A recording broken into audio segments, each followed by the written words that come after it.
también es un flavivirus, hantavirus, que es un bunyavirus, arenavirus, y ébola y marburg, que son filovirus, ¿sí? O sea, todas estas son las familias. Entonces vamos a ver hoy dengue, fiebre amarilla, ébola, marburg, hantavirus y zika, chikungunya para terminar, ¿no?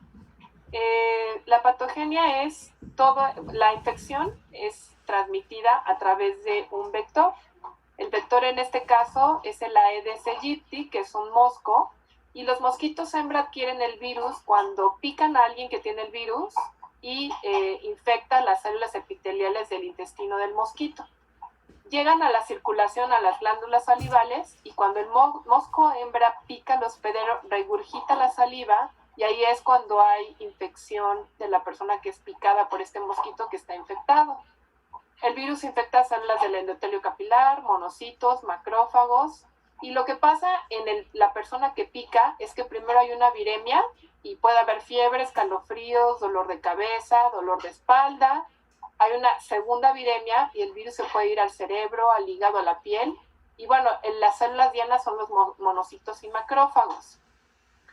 Estos monocitos y macrófagos, acuérdense, bueno, están en todo el organismo, actúan como células presentadoras de antígeno, y también el problema con estas células es que expresan receptores para la fracción Fc de anticuerpos no neutralizantes. Entonces, ¿qué va a pasar si nosotros tenemos una gran cantidad de anticuerpos no neutralizantes y la fracción Fc se pega al monocito y macrófago? Pues lo que hace es que permite que entre una cantidad mayor de virus. Entonces, se multiplica 200 a 1000 veces la infección y el virus, porque justo esta fracción Fc facilita la introducción del virus a la célula. Entonces, bueno, más o menos la presentación moderada asintomática, primero llega el mosquito, pica, entra a la sangre, aquí hay un pródromo, hay una viremia, y aquí es cuando empezamos a tener esta enfermedad de fiebre, cefalea, todo lo que ya dijimos, que puede durar 3 a 7 días, y aquí se puede ir en forma sistémica a diferentes partes del cuerpo. Entonces, esta viremia se puede bloquear con anticuerpos, pero sí, puede ser que la enfermedad se quede aquí, solamente fiebre ya, o puede ser que esto evolucione y entonces da una fiebre hemorrágica y puede dar choque. Entonces, el dengue es un flavivirus, tiene un genoma de ARN de cadena positiva, carece de cápside y se traduce a una poliproteína. El virus sale por exocitosis o por lisis celular. Los flavivirus tienen un ARN de sentido positivo monocatenario y tiene síntesis de proteínas precoces y tardías. Se replican en el citoplasma y salen por gemación. En el caso de los togavirus y flavivirus son citolíticos, producen infección sistémica. Pues aquí tenemos que, y bueno, esto que ya habíamos dicho, que los anticuerpos neutralizantes favorecen la infección por flavivirus vía receptores Fc de los macrófagos. ¿Por qué se llaman arbovirus? ¿Cómo a qué le suena arbo? ¿Artrópodos? Ándale, sí. Sí, ¿verdad? Arbo de árbol no, ¿verdad? Es arbo de o sea, arbovirus viene de arthropod-borne virus, ¿sí? Arbo. Entonces son virus que son transmitidos por artrópodos, ¿sí? Por eso se llaman arbovirus. Estos virus pueden, como ya dijimos, infectar a los monocitos y macrófagos. Entonces, si nosotros tenemos anticuerpos que no neutralizan al virus, lo que va a pasar es que aumenta la infección. ¿Y qué pasa si aumenta la infección? Pues les da más grave, les da choque tóxico, les da choque hemorrágico, pueden pasar muchas cosas con esto, ¿no? Entonces, el dengue y la fiebre amarilla, los dos dan como síndrome gripal al inicio, pueden dar los dos hepatitis, los dos pueden dar hemorragia y choque. Y ahorita vamos a ver algunas diferencias entre el cuadro clínico del dengue y fiebre amarilla. El dengue se presentó en las primeras epidemias en los 50, después se fue a Asia y después se fue en los 70 al Pacífico y a las Américas. hay una epidemia muy importante porque hay una diseminación del vector. Habían programas muy, muy importantes para el control del vector en los 70s, pero este programa de erradicación se retiró en los 70s. Entonces, otra vez en los 90s, Aedes aegypti volvió a redistribuirse en las Américas y otra vez empezamos a tener problemas de dengue, ¿sí? En los 80 sobre todo es cuando hubo mayor cantidad de estas epidemias y es un problema de salud pública global porque hay un crecimiento global de la población, urbanización no planeada, incremento en el número de viajeros y bueno, algo que vean ustedes, estas son las áreas de distribución de la Aedes aegypti, ¿sí? Y bueno, estos son en gris, aquí en todas estas áreas hay Aedes aegypti, y vean en negro, pues son todas las áreas que tienen Aedes aegypti que además tienen dengue, ¿sí? Entonces, esta se transmite por este vector que es el mosco que se llama Aedes aegypti, está sumamente distribuido en todas las áreas tropicales y subtropicales. Se reproduce fácilmente este mosquito en cualquier objeto que tenga agua, o sea, los clásicos cacharros, no sé si han escuchado el término de descacharrización. ¿Alguien lo ha escuchado? ¿No? Bueno, durante muchos años hubo muchos pues comerciales donde decían que descacharrizaran sus casas. ¿Qué quiere decir esto? Si tienen algún contenedor de plástico, las llantas que están en el patio, lo que sea, todos estos pueden guardar agua en el momento que llueve. Entonces, de lo que se trata esto de la descacharrización es quitar precisamente todas estas áreas para que no haya posibilidad de que los mosquitos proliferen. Entonces, el vector, como ya dijimos, cuando pica una persona infectada, pues se infecta, ¿verdad? Y este vector pica a una persona y puede transmitir el virus hasta 8 a 12 días después de esto. Son virus con envoltura que necesitan ambientes húmedos, se inactivan por desecación, jabón y detergentes, infectan también aves, reptiles e insectos y pueden provocar infecciones asintomáticas, inespecíficas o pueden llegar hasta encefalitis, fiebre y artritis. Entonces son zoonosis, así se llama esto, ¿no? Porque es una enfermedad transmitida por algún animal. Entonces, ¿quiénes corren riesgo? Pues cualquier persona que vaya a donde haya estos moscos Aedes aegypti. No sé. Entonces, como verán, aquí hay varias enfermedades que son transmitidas ya sea al humano o a los mamíferos. Por ejemplo, la encefalitis equina del occidental se transmite por culex, ¿no? O la de San Luis o cualquiera de estas también por este tipo de mosco.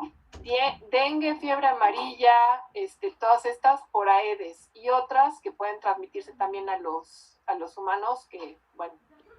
En México tenemos los 4 tipos de dengue, son 4. Dengue 1, 2, 3 y 4 de la familia Flaviviridae, del género Flavivirus.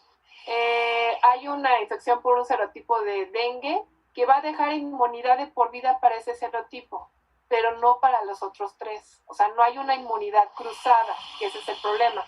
Entonces, como no hay inmunidad cruzada, aunque ustedes ya hayan tenido dengue, pueden ir a otra parte de México y que los pique otra vez otro mosquito y entonces les da, bueno, espero que no les dé dengue, ¿verdad? Nunca, pero puede ser que tengan dengue por segunda, tercera o cuarta ocasión, porque tenemos 4 tipos diferentes de dengue y todos estos están circulando en nuestro país.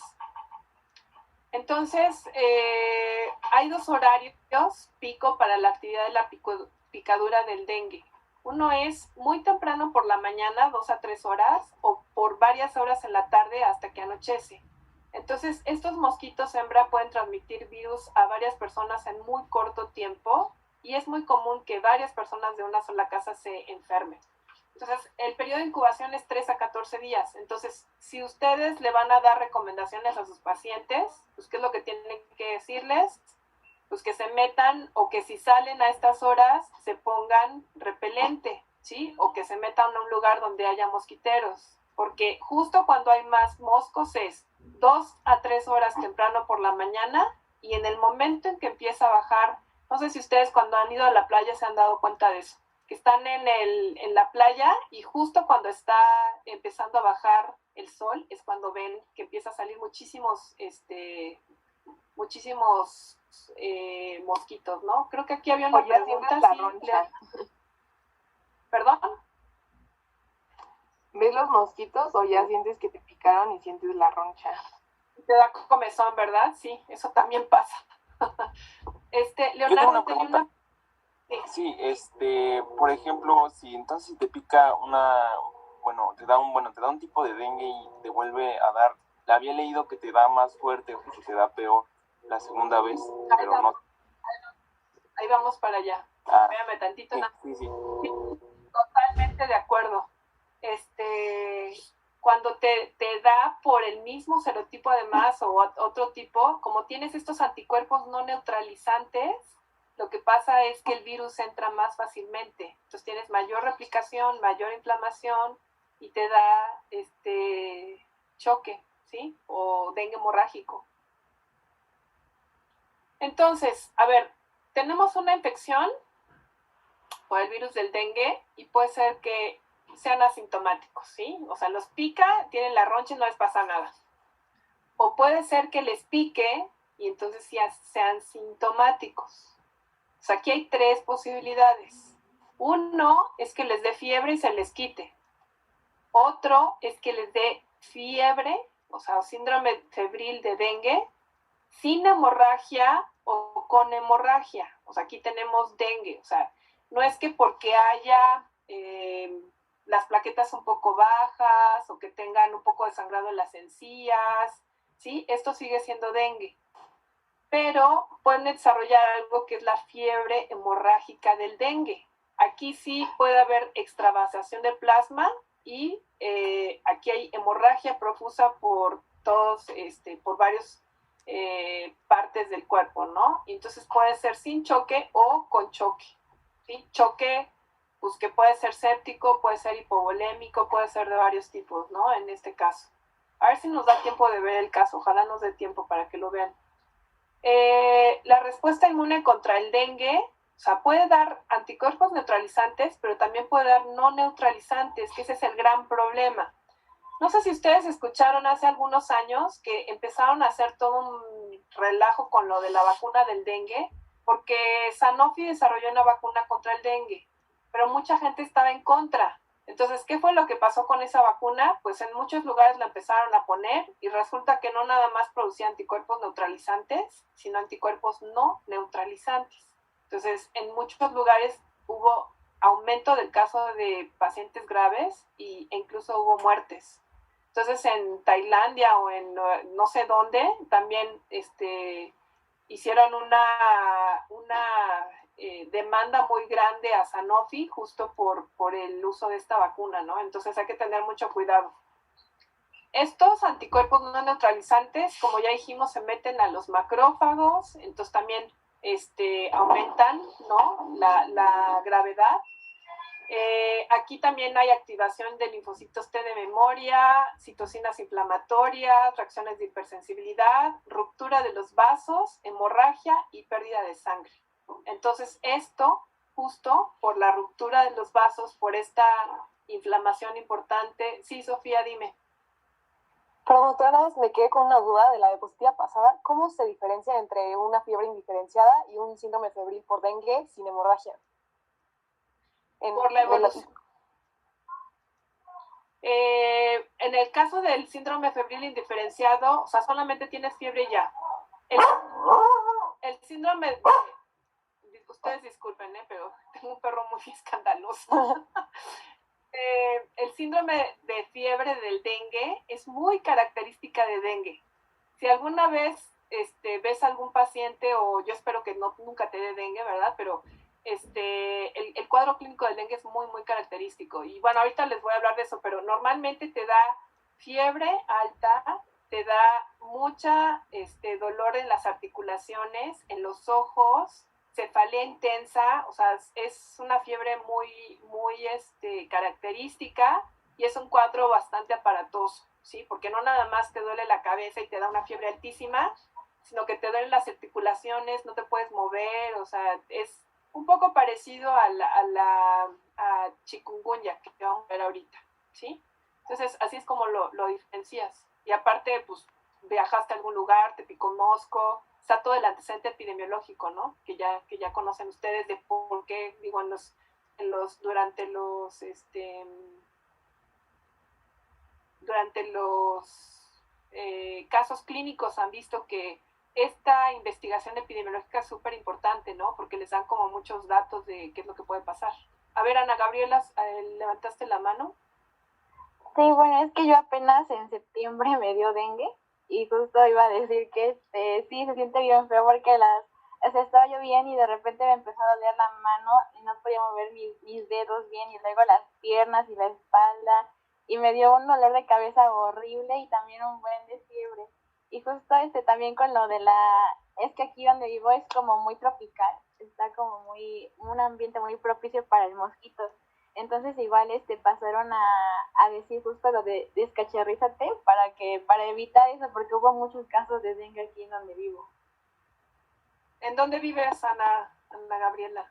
Vivo en un pueblito del estado de Puebla, pero cerca de Veracruz, en la Sierra Norte. Sí, claro, esa área es completamente un área endémica de dengue, ¿no? Entonces, bueno, qué mejor que ahí tienes una paciente de dengue que te puede decir que, como caso. O sea, para que vean, el tipo de cuadro clínico y la fiebre de dengue es súper característica. Eso es lo que les da. Fiebre muy alta, dolor de cabeza, mialgias y artralgias que a veces son incapacitantes. Hay personas que no pueden ni moverse porque les duele todo, ¿no? Entonces sí, es muy, muy característico. O te puede dar nada más fiebre y se te quita, que es lo del síndrome febril diferenciado, ¿sí? También iba a comentar que justo, perdón, cuando dijo que también le puede dar como a toda la familia de la casa, igual a mi mamá y a mi hermana le tuvieron el mismo, y tuvieron igual dengue, y justo mi hermana empezó al día siguiente y mi mamá los 2 días. Sí, ahí tienen un caso clínico más clásico que nada de dengue, ¿sí? Gracias, Ana Gaby. Doctora, yo también tengo una pregunta porque a mí también me dio dengue. Sí. Pero mi mamá le dio primero que a mí. Entonces, cuando me dio, pues me puse a investigar y decía que no se contagiaba de persona a persona, pero pues no sé, estuvo muy raro porque a mi mamá le dio y después me dio a mí, pero pues no estábamos juntos. Entonces, pues, no entiendo ahí. Pero estabas en la misma región geográfica. Sí. Pues seguramente les picó un mosco o les picaron moscos porque había mucha gente con dengue en ese momento. Porque no es necesariamente, sí, tienes toda la razón, no se transmite de persona a persona. O sea, vamos a ver que algunos de los virus transmitidos por artrópodos sí, como el Zika, que puede ser de transmisión sexual, pero en el caso del dengue no. Si no te pica el mosquito, o sea, tú no contagias a la persona que está al lado de ti. Pero lo que sí pudo haber pasado contigo y con tu mamá es que los picaron a los dos moscos que habían picado antes a alguien que tenía dengue. Entonces, si estás en la misma área geográfica, acuérdate que hay mucha gente que tiene dengue, llega el mosco, pica y luego durante 10 días está picando a otras personas infectándolas. ¿Sí? Entonces, pero es que, bueno, yo creo que sí, como comenta que me picó pues otro mosco, pero que no estaba pues muy cerca, estaba como a varios kilómetros de distancia de mi mamá. Entonces yo creo que sí fue mala suerte de que me picó a mí también. Exacto, los picó al mismo tiempo otro mosco que picó a alguien que tenía dengue, ¿sí? Entonces, casi que se pusieron de acuerdo, pero más bien tiene que ver con la endemicidad y con los brotes que hay. O sea, hay como temporadas más importantes donde hay muchísimos casos de dengue y a veces tiene que ver con el control del mosco. Acá tienen otro caso también de la vida real. Y también quería preguntarle porque cuando tenía la temperatura y bueno, también me dolían los huesos, pero me empezó como a picar mucho en las manos y los pies. Y tenía mi mano bien roja, pero me daba mucha comezón. Entonces no sé si era también por eso. Sí, bueno, también, perdón, me salió ¿Perdón? Ajá, justo a mí también me salió así como un eritema en todo mi cuerpo y con mucha comezón también. exacto. A mí no me dio en todo el cuerpo, a mí solamente me dio en las palmas de las manos y en las piernas y en los pies, pero así mucha no podía dejar de rascarme. Sí, pues hubiera sido, bueno, en esos casos se te dan antihistamínico, pero sí también hay eritema y hay algo que se llama el exantema asociado al dengue, que también puede ser eso, que te sale así como puntos rojos por todo el cuerpo y eso puede ser también por el dengue. Fedra, ¿tienes alguna pregunta? Sí, doctora. Lo que dijo de la vacuna que les producía anticuerpos no neutralizantes, ¿por qué hacía eso que se pusieran peor los pacientes o murieran? Es que no entendí bien. Cuando tú tienes un anticuerpo que neutraliza, ¿qué pasa? Llega el virus, se le pega y lo deshace, o sea, se lo lleva, ¿no? Lo elimina de tu cuerpo. Pero ¿qué pasa si llega un anticuerpo, se le pega al virus y luego se pega al monocito y al macrófago y permite que entre? Entra y entra y entra y entra. Entonces ya no nada más es que el virus llega y entra al monocito y al macrófago solito, sino que además esos anticuerpos le ayudan a entrar y entra más de lo que normalmente entraría.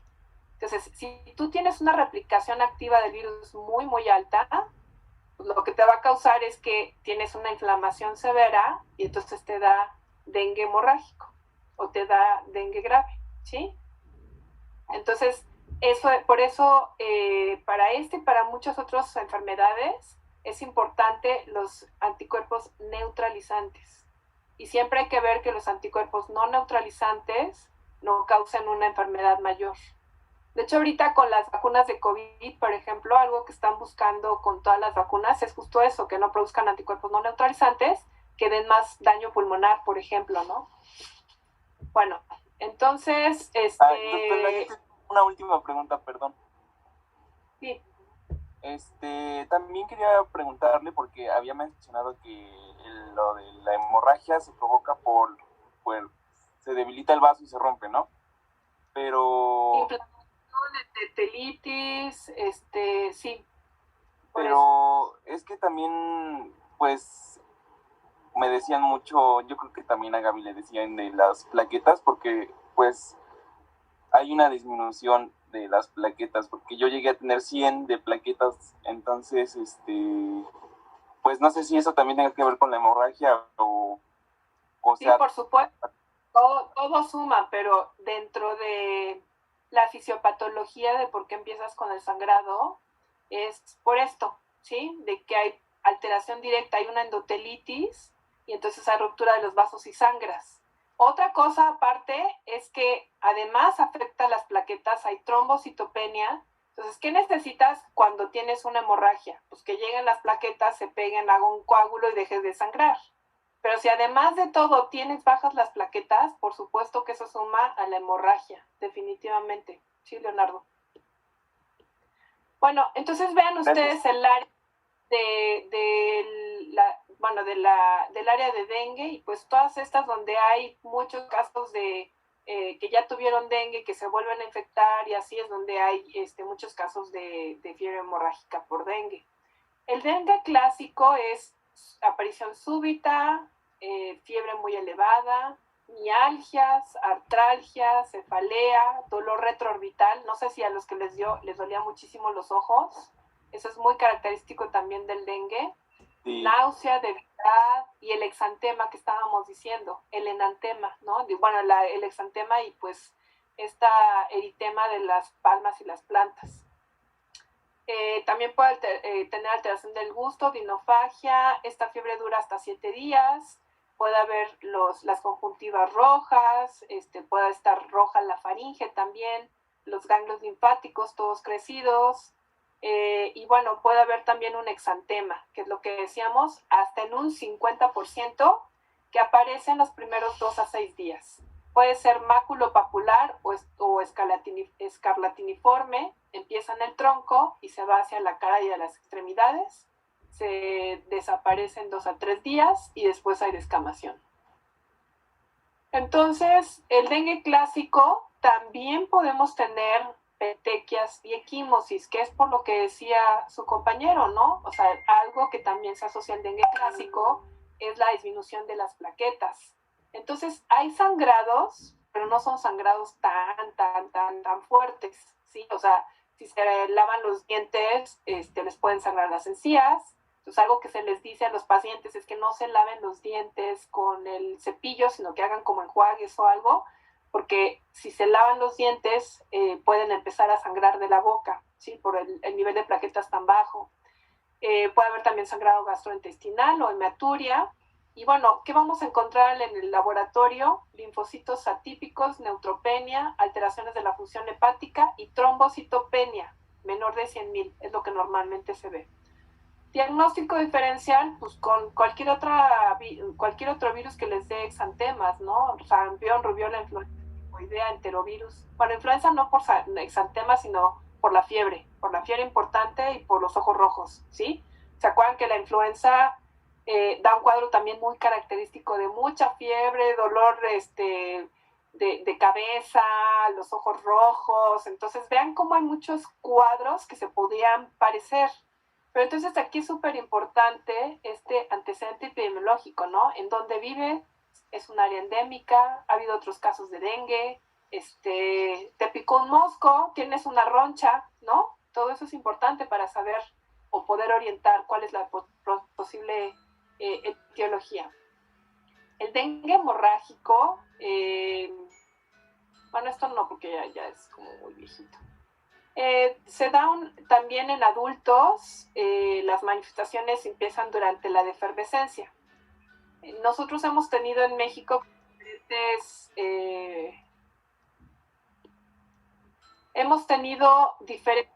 serotipos. O sea, primero tuvimos dengue 1 y 2, luego 2 y 4, luego 1, 2 y 4 y luego 3. Entonces ahorita tenemos todos, tenemos los 4, dengue 1, 2, 3 y 4. Bueno, esto también ya está muy viejito, pero pues es todo lo que les decía. Primero había nada más 2, después 3, después 2, 3 y 4. Y pues sobre todo en Chiapas y estas áreas tropicales es donde vemos más. El diagnóstico de dengue es por la sospecha clínica, por todo lo que dijimos de antecedentes epidemiológicos, y se puede hacer una confirmación microbiológica. Se puede detectar mediante anticuerpos IgM, aumento de 4 veces los títulos basales, puede ser aislamiento viral o PCR, inmunistoquímica y sondas de ácido nucleico. Entonces, actualmente también se hace PCR contra una de las fracciones del virus, que es NS y NS1, y entonces esto lo podemos detectar en los primeros días. Entonces, en los primeros días, si tienen esta proteína positiva, entonces también les hace diagnóstico de dengue. El diagnóstico diferencial pues son las mismas que dengue clásica, pero además todas las demás que pudieran darles también algún tipo de hemorragia. Fiebres hemorrágicas sudamericanas, fiebre amarilla, ehrlichiosis, leptospirosis. ¿Cómo se clasifica? Se clasifica en 4 grados, el dengue hemorrágico, cuando tiene algo que se llama síndrome de torniquete positivo. Esto es, si ustedes ponen, cierran la circulación, o sea, si le ponen, por ejemplo, un cinturón fuerte a alguien, eso es un torniquete, y cuando ponen el torniquete, como hay fragilidad capilar, empiezan a salir como muchos puntitos rojos. Ese es el síndrome de torniquete positivo. El grado 2 es cuando tienen hemorragia espontánea, 3 cuando hay insuficiencia circulatoria, y pues el 4 ya es con choque.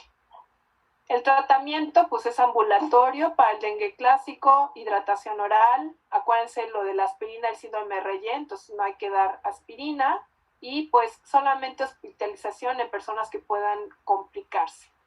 Y del grado del dengue hemorrágico, pues el 1 podría quedarse en casa bajo vigilancia, ¿no? Es lo que decíamos de que decirle que no se cepille los dientes y todo eso porque puede sangrar. El grado 2 pues se tiene que hospitalizar y pues se tienen que hacer todos estos controles, ponerle líquidos. Si es 3 y 4, hospitalizar en terapia intensiva, poner plasma, estar viendo la saturación, soluciones de mantenimiento, tener todo listo para hacerle transfusiones, ¿no? Y los criterios, bueno, estos son criterios para el egreso. ¿Cómo lo vamos a prevenir y controlar? Hay programas que lo que hacen es lo de la descacharrización y además empiezan a aplicar estos venenos para, bueno, que son, ¿cómo se llama? Son como venenos para moscos que los ponen así en aerosoles y son programas para tratar de controlar la cantidad de mosquitos que hay, ¿no? Por todos lados. Sí, Ana, Gaby, dime. Bueno, es que como le digo que hubo muchos casos en donde vivo, pasaban de las autoridades y así en como camionetas a fumigar las calles y así, y en las casas donde hubo dengue se metían a la casa y fumigaban toda la casa y también los patios y así, y todos lados, para evitar que se siguiera propagando. Exacto. Eso es lo que se hace para el control del mosquito, ¿no? Y la educación de la comunidad también, el uso efectivo de vacunas cuando tengamos alguna que no pase algo de eso. Esto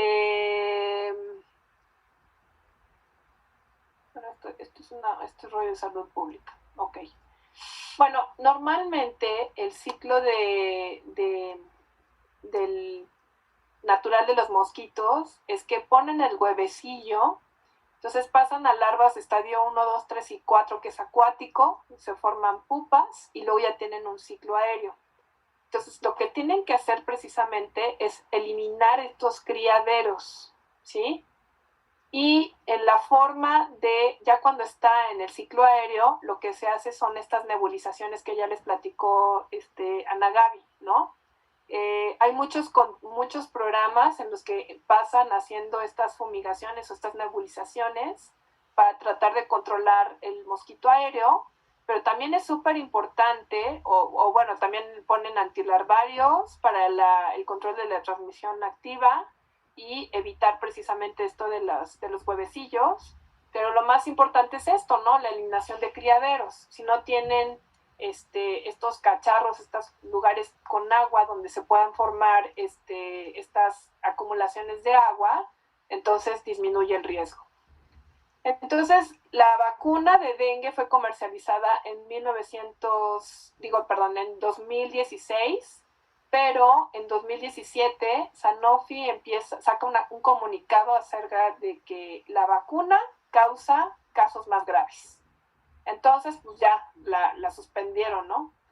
Otra cosa que es muy importante es el control de los mosquitos. Pero bueno, no es la única vacuna. Hay otras vacunas que vienen en camino. Una es la de Takeda, que parece que sí funciona. Entonces, bueno, hay que esperar, ¿no? Pero en teoría sí están desarrollando vacunas contra dengue. El control de los mosquitos, pues ya dijimos, ¿no? Quitar los recipientes con agua almacenada, poner mosquiteros en las ventanas, y sobre todo, pues tratar de no deambular en el aire libre en las últimas horas, ya cuando baja el sol, y en las primeras horas de la mañana. Y el uso de repelentes.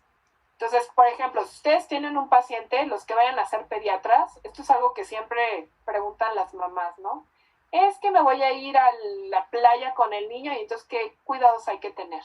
Entonces, pues ya le tienen que decir, para el sol hay que ponerse bloqueador, todo lo demás. Para el piquete de mosco hay que ponerle repelente a los bebés y tratar de que no estén al aire libre las primeras horas de la mañana y desde que baja el sol algunas horas en la tarde-noche. Y si salen, pues hay que ponerle repelente, ¿sí? Lo mismo para adultos, pero bueno, yo soy pediatra, entonces eso me preguntan muchísimo todo el tiempo. Las mamás.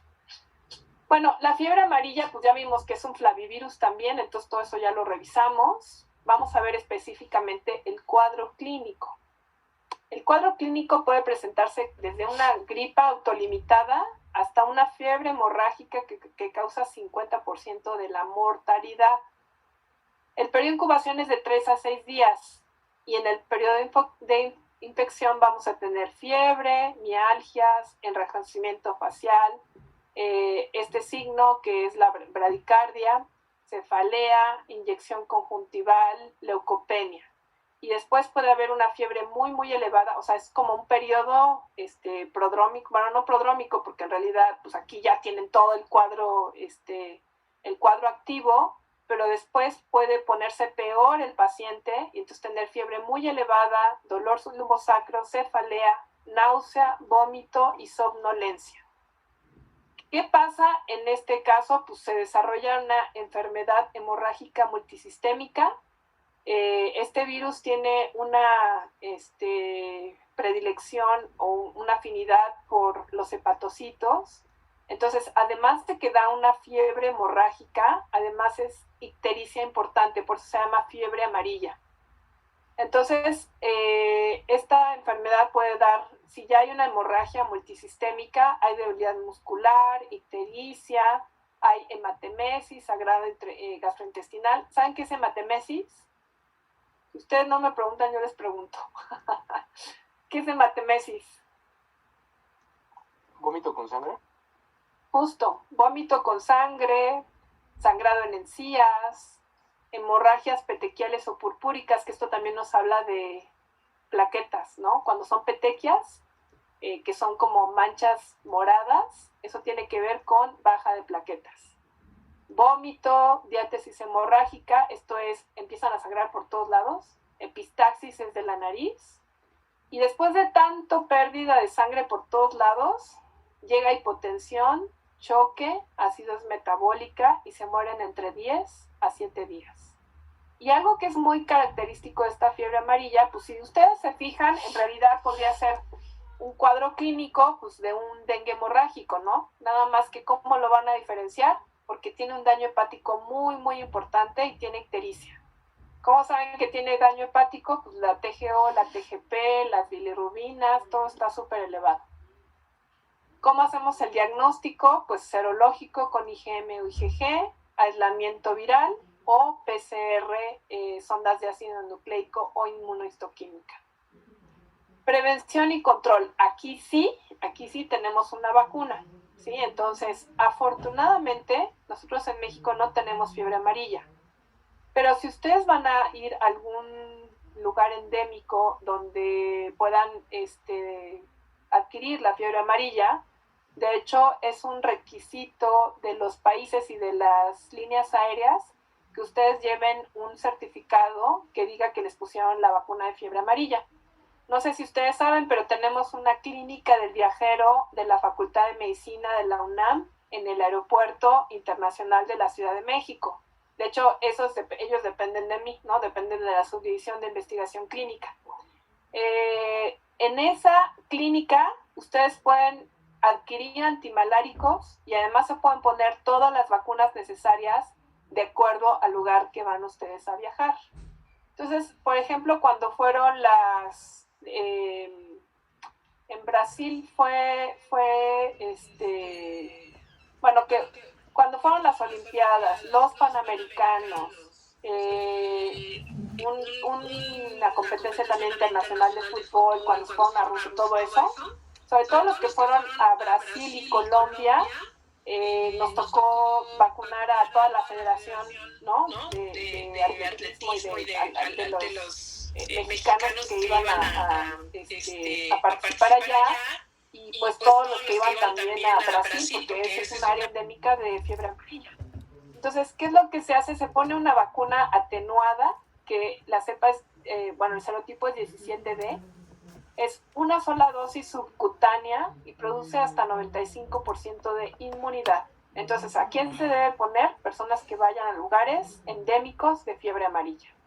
Y bueno, pues también el control de los mosquitos, eliminar los lugares donde hay mosquitos, quitar los recipientes, uso de mosquiteros, evitar deambular por las últimas horas de la tarde y la noche, y la aplicación de estos repelentes contra los moscos, ¿no? ¿Alguien sabe cuánto tiempo dura el efecto del repelente de mosquitos? 3 horas, ¿no? O sea, ¿me pongo una vez y ya? ¿Con eso es suficiente? No, pero creo que hay unas pulseras que venden que sí duran más tiempo. Creo que te las puedes dejar todo el día, ¿no? Pues déjame decirte que esas pulseras no sirven para nada, ¿eh? O sea, no funcionan pero nada. Te lo puedo decir Mariana, levantaste la mano. ¿Quieres Pues, contestar esta pregunta? Se tienen que aplicar como cada 2 horas, ¿no? ¿O menos? Cada 3 horas. Sí. Los repelentes por lo general tienen un efecto de 3 horas, entonces cada 3 horas se tiene que estar poniendo el repelente. Estas pulseras no sirven, y se los digo porque, o sea, ahorita ya no por la pandemia, pero antes hacíamos rafting, o sea, yo hacía rafting con mi familia cada año, entonces íbamos a Veracruz. Entonces en Veracruz hay muchísimos mosquitos. Entonces hemos ido con varios grupos. Y bueno, pues las personas que llevaban su pulsera, pues por más que les decíamos de la pulsera, pues no, la verdad es que acababan así de la cabeza a los pies completitos picados de moscos, ¿no? Entonces, supuestamente tiene un efecto, dice la pulsera, que te sirve mucho y que es todo el tiempo. No sirve, no usen pulseras, usen repelentes. Y es más, la gente del pueblo usaba shampoo Caprice verde. Entonces, ese es un tip también. O sea, si no tienen repelente de moscos, pónganse shampoo y eso hace que no les piquen los moscos. De verdad. Doctora, Bueno, pero ¿el repelente también se pone en la cara? Yo creo que sí, pero... Sí. O sea, en cualquier lugar que esté expuesto y que te pueda picar un mosco, tienes que poner repelente. Bueno. Vamos con los virus hemorrágicos, ébola y Marburg. Son virus filamentosos que tienen una cadena de ARN monocatenaria de sentido negativo y tiene una nucleocápside helicoidal. Produce las fiebres hemorrágicas, que son graves, mortales, endémicas de África. La mortalidad puede llegar hasta 90% incluso. Y hay varios subtipos: Zaire, Costa de Marfil, Sudán, Reston. La transmisión puede ser de persona a persona, contacto directo o aerosoles de sangre infectada. Vean ustedes, este es un filovirus porque es un filamento, pero en realidad puede ser así como extendido, puede ser en forma de bastón, puede ser así como en forma de S, o sea, puede tener muchas formas, ¿no? Pero se llaman filo porque es este filamento. Estos filovirus se multiplican con mucha eficiencia. Entonces, una vez que entran al organismo, se replican muchísimo y producen una gran cantidad de virus. El problema de estos virus es que producen necrosis tisular en células del hígado, del vaso, de ganglios linfáticos, de pulmones y en células epiteliales también. Esta alteración del epitelio vascular se produce por esta glicoproteína de ébola. Entonces, ¿qué pasa si se rompen todos los vasos? Pues empiezan a sangrar, ¿verdad? ¿Qué pasa si les necrosa el hígado, el vaso, los ganglios linfáticos, los pulmones? Pues de repente tienen muchísima sangre en todos lados, empiezan a sangrar por todos lados. Y pues, ¿qué pasa si pierden mucha sangre? Tienen choque hipovolémico, edema y pues la gente se muere, ¿no? Desangrada, desafortunadamente. Ébola recibe el nombre de un río del Congo, es súper letal, pero lo que pasa es que como tiene 90% de letalidad, llega, afecta a una población y se muere toda la población. Entonces ya no se sigue transmitiendo, ¿sí? El caso más grande que hemos tenido en la historia de un brote muy grande de ébola fue en el 2014. Entonces ahí en Gabón, en Libia y otro país que anda por ahí también, hubo pues, muchísimos casos. Estamos hablando de 20,000 o 30,000 casos, algo así. Pero eso fue porque la gente empieza a migrar hacia las áreas urbanas. Y la mortalidad de ese virus de ébola específicamente era del 50%. Entonces muchos lograban sobrevivir y pues esos eran los que estaban como transmitiendo el virus al resto de la gente, ¿no? También hay infecciones subclínicas con producción de anticuerpos y algo que es importante es que se puede transmitir a través de monos, ¿sí? Ese es el reservorio aparentemente.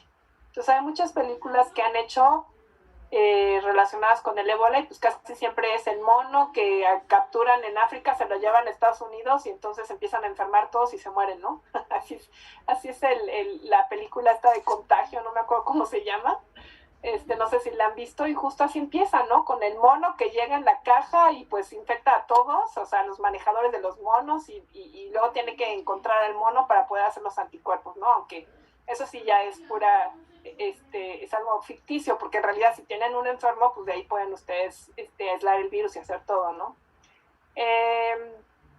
Entonces, este contacto con este reservorio de monos salvajes, o también ha habido muchos contagios a través de personas que manejan personas con ébola o con Marburg, así también ha habido otros contagios. Entonces, en el 2014 fue muy sonado 2 casos de 2 médicos americanos que estuvieron en este brote tan fuerte. Se los llevaron a Atlanta, a la Universidad de Emory, al hospital de Emory, y ahí los tuvieron con un BCL3 y, bueno, más bien como si fuera BCL3, los tuvieron aislados. Era toda una cosa logística para poderse deshacer de todos los desechos del paciente porque producía una gran cantidad de virus. Y bueno, pues a base de transfusiones, plaquetas y líquidos, lograron salvar a estas 2 personas. Ya. Pero la gran mayoría de la gente, la gran mayoría, se muere.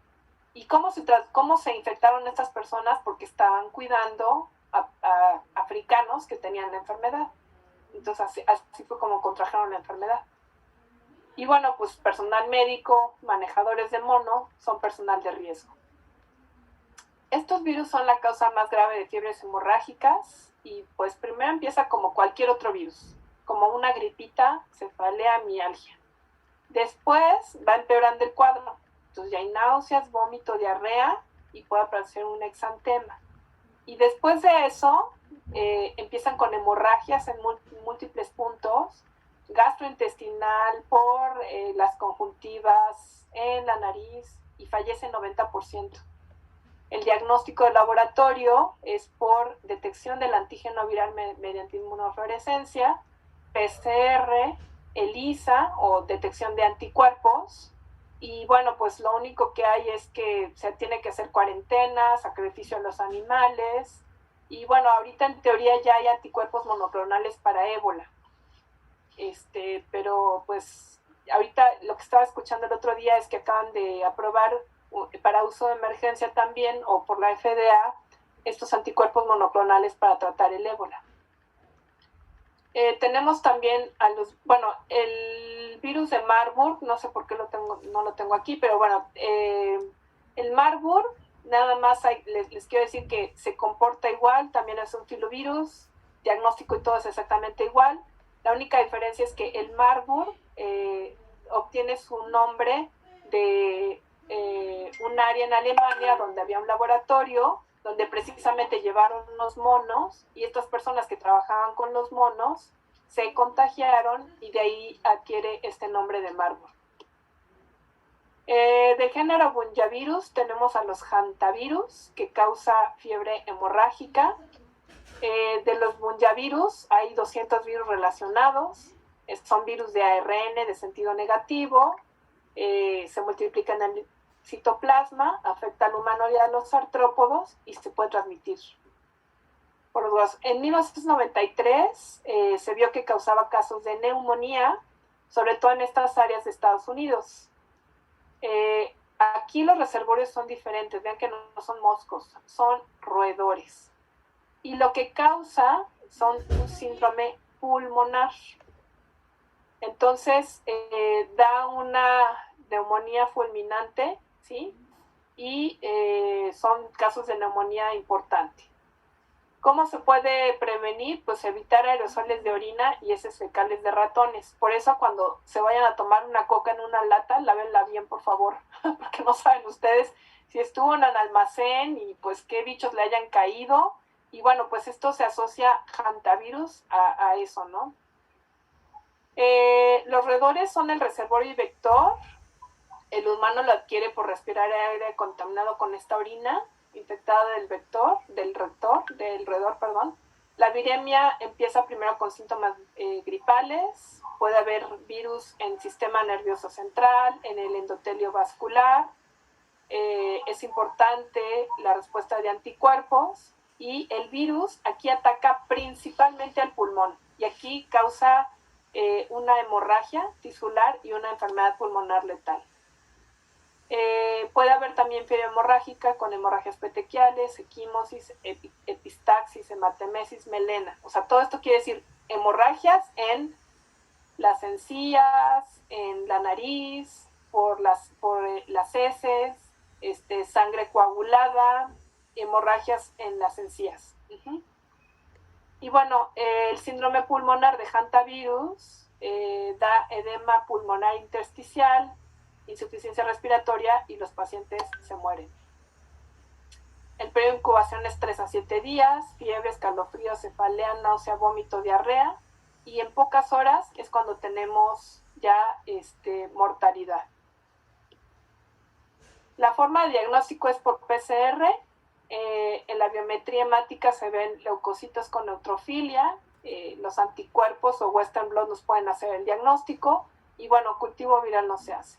Tratamiento, pues no hay ningún tratamiento específico, y bueno, el control, pues el control de roedores es lo más importante, y bueno, estar limpiando todas las áreas relacionadas, ¿no? Hay otras fiebres hemorrágicas de la familia Arenaviridae como el asa, junín, machupo, guaranito, savia, esto nada más para que sepan porque no se los van a preguntar. Y pues estas enfermedades infectan diferentes roedores, ¿no? El asa, ratones, el junín, el ratón maicero, machupo, guaranito son estos, y savia, pues otros roedores. ¿Qué más? Los arenovirus son virus pleomórficos, tienen ARN monocatenario, se replican en el citoplasma y adquieren su envoltura de la membrana citoplásmica. Infectan macrófagos también, destruyen pues este efecto citopático del linfocito sobre el endotelio vascular, y periodo de incubación es 10 a 14 días.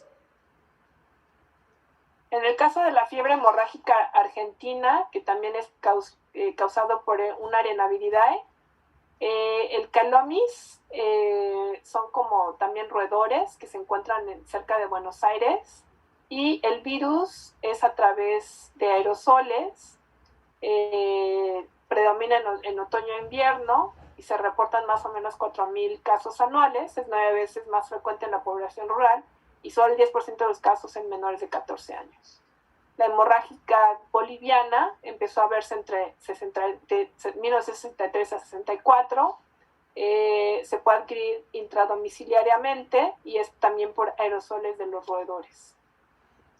La fiebre hemorrágica venezolana pues también se empezó a presentar en Venezuela, sobre todo en Guaranito. El roedor también es el reservorio, y la hemorrágica brasileña se reconoció en 1990 y pues todavía no se sabe bien cuál. Hay una reacción inflamatoria muy importante, hemorragias focales en mucosas, hemorragias múltiples, necrosis y estado de choque. Entonces, si se fijan en el cuadro clínico de todas estas, casi todas estas empiezan con fiebre, mialgias, artralgias, náusea, vómito. ¿Te suena parecido a lo que ya nos había dicho Ana Gaby o que nos había dicho Leonardo? Pues así empieza, ¿no? Fiebre importante, mialgias, artralgias, cefalente, ¿sí? Solamente que estos virus les causan hemorragias importantes, ¿no? Y además estos también pueden dar encefalopatía y choque. Y bueno, también puede haber diferencias entre que si unas tienen más trombocitopenia o menos, equimosis, edema, hemorragias, etcétera, ¿no? El diagnóstico, pues sobre todo la parte epidemiológica, ¿no? Si viene alguien viajando de alguno de estos lugares, pues entonces hay que, y hay un brote o algo así, pues entonces hay que pensar en estas familias de Arenaviridae, pero pues no es algo que sea muy común. El diagnóstico es a través del aislamiento del virus, aumento de 4 veces los títulos basales de IgG o IgM específica, o PCR detectando el ARN viral. Tratamiento, pues no hay nada, o sea, nada más hay que poner hidratación, tratamiento sintomático, no usar aspirina, y pues todo lo que ya saben, ¿no?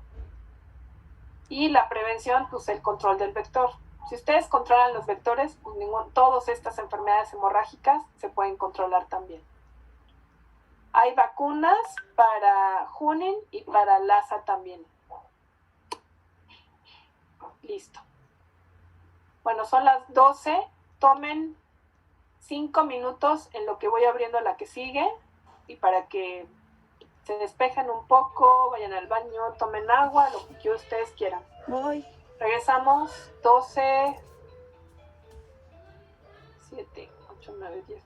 12, 12, ¿ok? Tómense 5 minutitos. Pregunta rápido. Sí, Mariana, dime. Es que yo tengo un conejo, pero no sé si estas, pues, enfermedades, bueno, estos virus que causan estas enfermedades se pueden transmitir por la orina de mi conejo.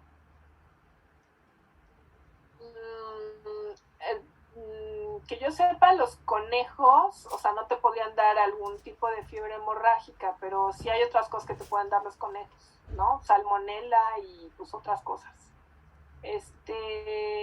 Pero sería mejor que le preguntes a un veterinario. A ver qué otras son. Sí, porque, bueno. Tularemia, dice Jorge.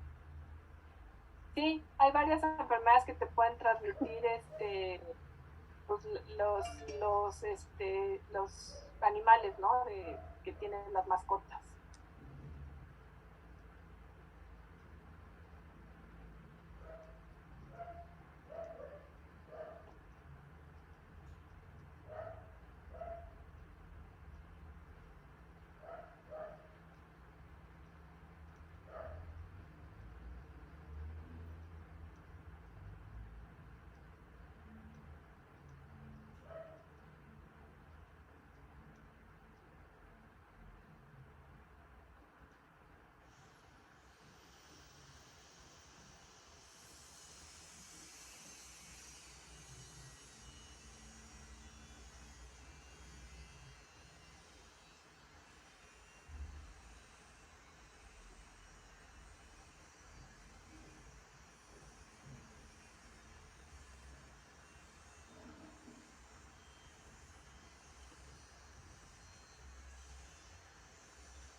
Bueno, pues ya regresaron.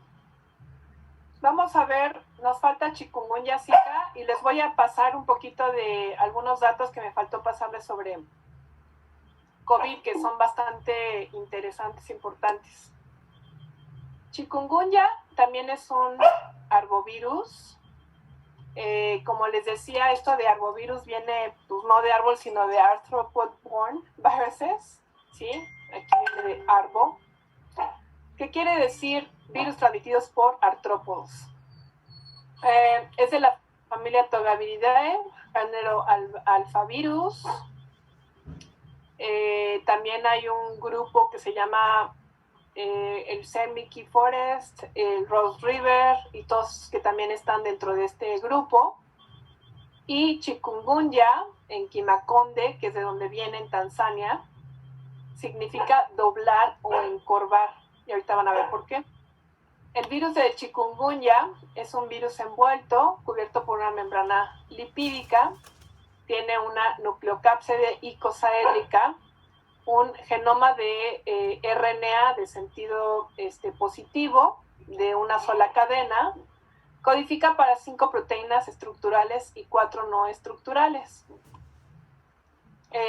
Dentro del ciclo replicativo del chikungunya, tiene una endocitosis mediada por receptor, o sea, llega, se pega a su receptor, se hace un endosoma, después por cambios de pH, se libera la cápside al citoplasma. Aquí este RNA de sentido positivo produce una traducción de proteínas, hay una traducción, se hace una poliproteína, que es una proteína así larga, y aquí está la replicasa, se forma una hebra de sentido negativo y entonces se traduce, bueno, se replica, se forma la cápside y se ensambla todo, ¿no? Al final. Y sale por, se libera.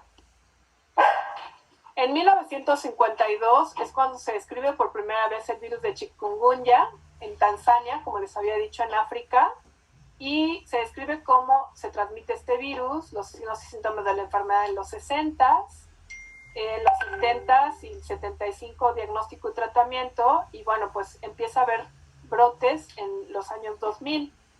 Vean cómo de Tanzania se va a Madagascar, se va a la isla francesa, se va a India, y entonces en 2006 es cuando empezamos a tener muchos casos en India, en Bangalore, más de 2,000 casos o 5,000 casos. En 2006, 1/3 de la población ya habían sido afectados por el virus de chikungunya. En 2007 se va a Gabón.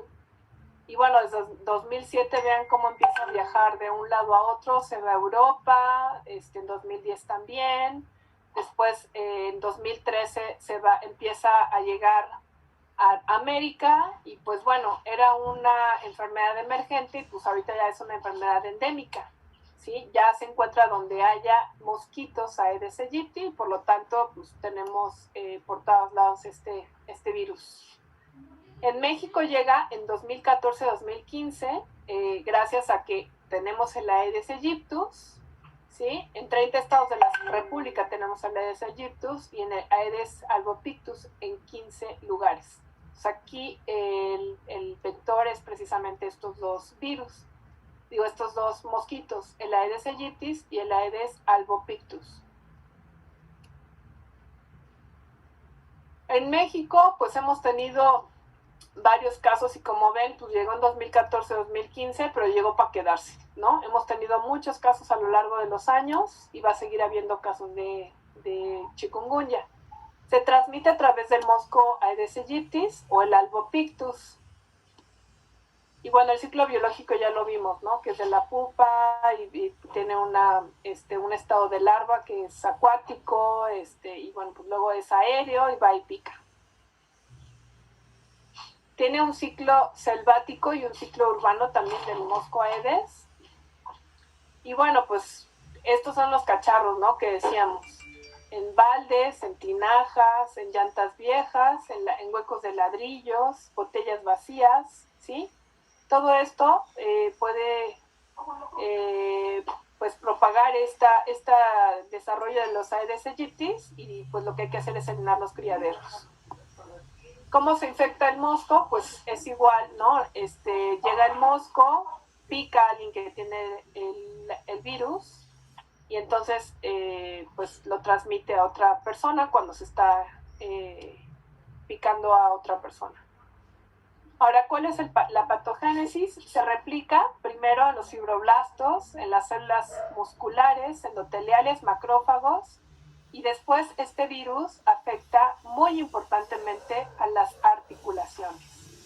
Entonces, primero hay un periodo, bueno, aquí es donde pica el paciente, después hay un exantema, aquí hay replicación local, y de ahí se disemina a través de la microvasculatura a todas partes, por eso hay mialgias y artralgias, pero sobre todo a los músculos y a las articulaciones. Entonces, ¿cuáles son las manifestaciones clínicas? Pues hay dolor de cabeza, inicio súbito de fiebre alta, conjuntivitis, rash, dolor muscular, dolor de espalda. Esto, ¿cómo lo pueden diferenciar del cuadro que les dijo Ana Gaby o Leonardo? ¿Clínicamente ustedes ven alguna diferencia? Pues no, ¿verdad? Exactamente igual. Lo que dijo Ana Gaby es lo que estamos viendo también aquí en chikungunya. ¿Sí? Entonces, Ana Gaby, ¿querías decir algo? Pues es que estaba pensando en lo de la fiebre rompehuesos, pero igual aquí duelen las articulaciones. Entonces... No, espérame, es que todavía no terminamos. O sea, en el cuadro agudo en realidad es muy parecido a lo que les pasó a sus dos compañeros, ¿no? Dolor de cabeza, fiebre súbita, conjuntivitis, exantema, dolor muscular. Pero a ver, 3 a 7 días está así, periodo de incubación. 3 a 10 días dura la enfermedad aguda. 2 a 5 días después aparece rash. Y bueno, ¿qué es lo que pasa con este virus? Además, con este virus, lo que pasa... Ay, esperen un momentito, sí, porque ahorita están...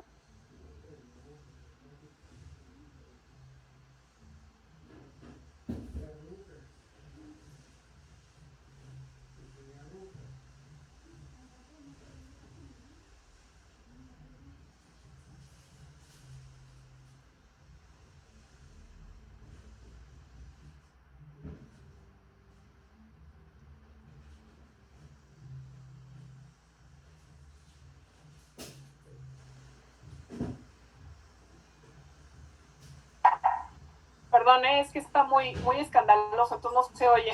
No está esperando a que dejara de ladrar. En personas jóvenes las manifestaciones son menos severas.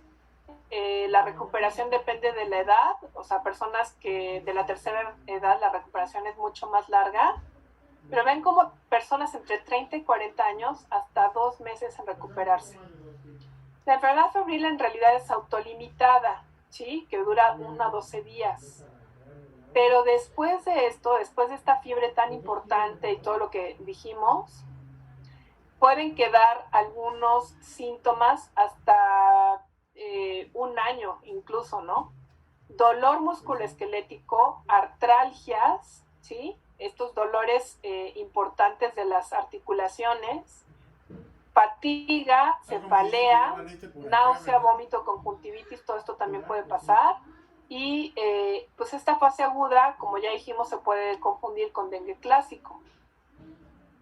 Vean, en la cara puede haber como un exantema, se pone roja la cara, puede inflamarse las manos, eritema, lesiones petequiales, rash maculopapular, la sinovitis, en la piel, en un lactante, hiperpigmentación, y esto es muy importante, la tendosinovitis en manos, en pies, edema y rigidez, que puede quedarse durante mucho tiempo. El riesgo más alto parece producirse en el parto, en el momento que pasa el virus. Los niños son asintomáticos, pero no hay evidencia de que se transmite a través de la leche materna. Y bueno, se da una respuesta inmune innata también a través de esta, bueno, esto es de la respuesta inmune. El mosquito muerde, pica. Aquí es donde tenemos un incremento importante de la carga viral. 3 a 5 días después empieza a haber, aquí hay una respuesta a interferón, que es la respuesta inmune innata, y después empieza a haber un incremento de anticuerpos y célula T, que al parecer se queda a lo largo del tiempo. El problema son las complicaciones, o más bien la forma crónica, ¿sí? Puede haber formas hemorrágicas, pero es muy, muy raro. Y bueno, pues aquí puede haber alteraciones también en el sistema nervioso central, en hígado, piel, páncreas, riñón, sangre, pulmón. Y una de las cosas más importantes con chikungunya es que las personas quedan con una poliartritis importante, ¿no? No hay vacunas, no hay antivirales, es nada más darle asintomáticos o a reposo. El problema es que, en el caso del chikungunya, se llama así, precisamente quiere decir hombre doblado, porque son personas que quedan con artralgias que pueden durar hasta un año, como ya dijimos, ¿no? Vean lo que dice esta persona: me duele hasta el alma, no puedo levantar la vista ni mantenerme de pie y tengo más de 3 días con fiebre. Les duelen los pies, la cabeza, los ojos, las muñecas, los brazos, las cinturas.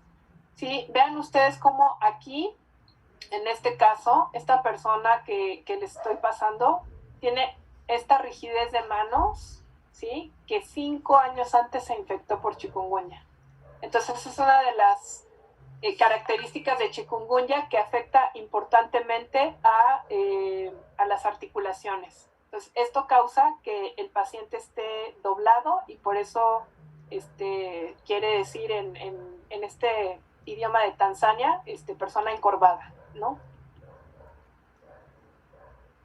Y bueno, la prevención, pues otra vez es evitar los mosquitos, usar mosquiteros en puertas y ventanas, no salir muy temprano en la mañana, muy tarde por la noche, utilizar mangas, pantalones largos, repelentes, etcétera, ¿no? Y cada 3 horas. Zika. Se llama Zika porque viene del bosque de Zika, precisamente. Es un arbovirus de Flaviviridae, la familia del género Flavivirus. Es un virus envuelto con una membrana lipídica, la nucleocápside icosaédrica, y también tiene un RNA de sentido positivo que no es segmentado y tiene 3 proteínas estructurales y 8 no estructurales. El ciclo replicativo de Zika también incluye en la unión a su receptor, también hace un endosoma. Cuando hay cambios en el pH, se libera el RNA y entonces aquí hay una transcripción, traducción de proteínas, replicación del virus, ensamblaje y liberación.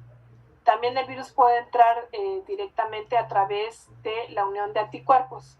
Esto es lo que decíamos, aquí, yo creo que esta gráfica está más fácil para que ustedes vean esa parte de los anticuerpos no neutralizantes. O sea, si llega un virus, se le pega el virus, anticuerpo, que no es neutralizante, y entonces lo que hace es que gracias a este anticuerpo entra más virus a la célula, y entonces se replica y aumenta la cantidad de virus y todo lo demás, y eso es lo que se llama ADE, que es Antibody Dependent Enhancement, ¿sí? Esta es la partícula viral y pues también tiene un ciclo selvático el mosquito y después tiene un ciclo urbano también a través de estos mosquitos, Aedes aegypti, Aedes albopictus. Y la cosa es que Zika sí afecta directamente a las mujeres embarazadas y a los niños. La transmisión nuevamente es a través del mosquito Aedes aegypti a través de transfusiones sanguíneas, a través de relaciones sexuales y durante el embarazo. Pasa directamente al feto, ¿sí? El Zika se creía que era una enfermedad autolimitada. Lo que se vio cuando hubo un brote muy, muy importante en 2015 es que causaba complicaciones congénitas importantes. Una gran cantidad de niños presentó microcefalia y síndrome de Guillain-Barré. En 2016 se declara una pandemia, bueno, una epidemia primero en Brasil y después ya una pandemia, ¿no? Porque empezó a diseminarse por toda América y por todos lados. Pueden tener fiebre, salpullido, dolor de cabeza, dolor en las articulaciones, conjuntivitis, dolor muscular. ¿Les suena parecido esto a algo?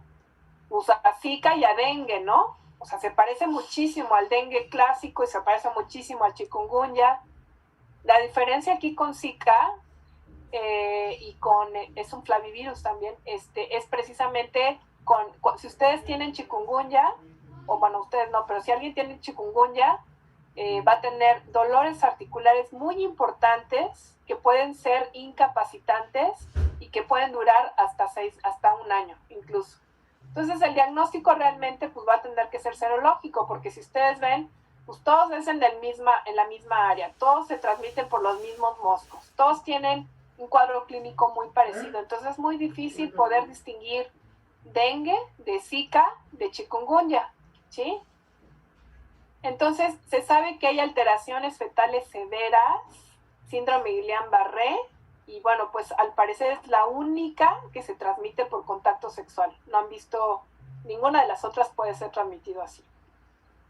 Entonces, fue descubierto en 1947 en el sudeste de Asia y también en África.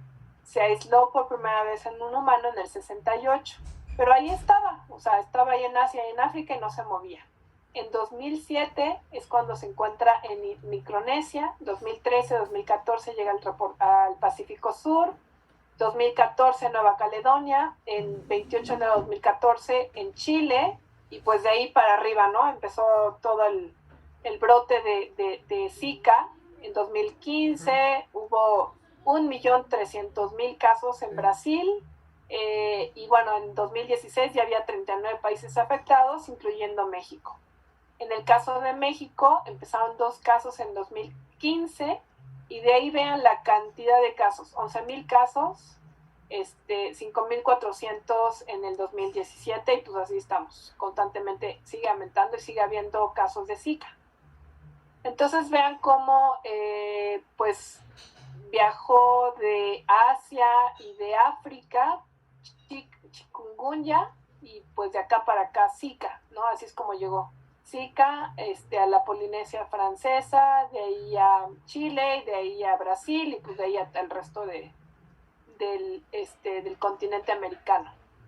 Entonces se transmite picaduras de mosquito, la mujer embarazada, relaciones sexuales, exposición en laboratorio, transfusión con sangre infectada o trasplante de órganos.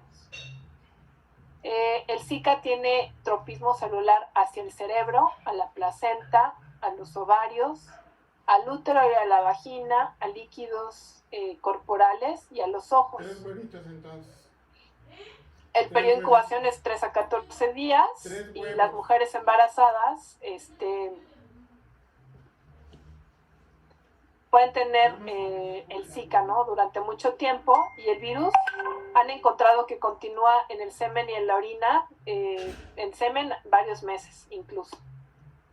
El 80% pueden ser asintomáticos, pero el periodo de incubación va de 3 días a 2 semanas y da un exantema maculopapular. O sea, vean, o sea, qué diferencia hay con dengue y con chikungunya, ¿no? Los ojos rojos, el exantema, cefalea, artralgias, mialgias, conjuntivitis, dolor de espalda, fiebre. ¿Sí? Aquí está el exantema. Entonces, pues, ¿qué diferencia hay? Pues en realidad no hay mucha, ¿no? Con todas las demás. También puede haber linfadenopatía, dolor abdominal, trombocitopenia, hematomas, ¿sí? Hematospermia, síndrome de Guillain-Barré. Y el síndrome de, Zika y síndrome de Guillain-Barré hay varios países que empezaron a reportar estas alteraciones. Es una enfermedad del sistema nervioso en el cual lo que hace el virus es, al parecer, la fisiopatología tiene que ver con que algunas proteínas se parecen a la mielina, entonces se producen anticuerpos en contra de esta mielina y entonces da una parálisis flácida. Entonces aparece que tiene algún tipo de viral, aunque no se sabe bien. Y el síndrome congénito de Zika tiene que ver con microcefalia severa. Cuando empezaron a haber muchísimos casos de mujeres embarazadas que eran picadas y que padecían Zika, empezaron a ver la cantidad de niños con microcefalia incrementó importantemente. Hay alteraciones, vean ustedes en este ejemplo, o sea, este es el tamaño normal de la cabeza de un bebé y pues vean cómo nacen estos bebés, ¿sí? Con microcefalia importante. Pueden tener algo que se llama pie equinovaro, que es que nacen con el pie completamente doblado porque tienen uno de los músculos y estos tendones hacen que el pie se les vuelva hacia adentro, por eso se llama equino, porque es hacia abajo, y varo hacia adentro. Muchísima tonicidad muscular y esto pues restringe el movimiento después del nacimiento. Entonces, las microcefalia pues es esta disminución de la circunferencia cefálica menor al 3% del percentil y bueno, pues es al nacimiento, ¿no? El bebé puede tener una microcefalia leve o una microcefalia severa y pues en realidad la mayoría de los bebés con Zika pueden nacer con microcefalia o presentar microcefalia después de que nacieron. Eso también se encontró.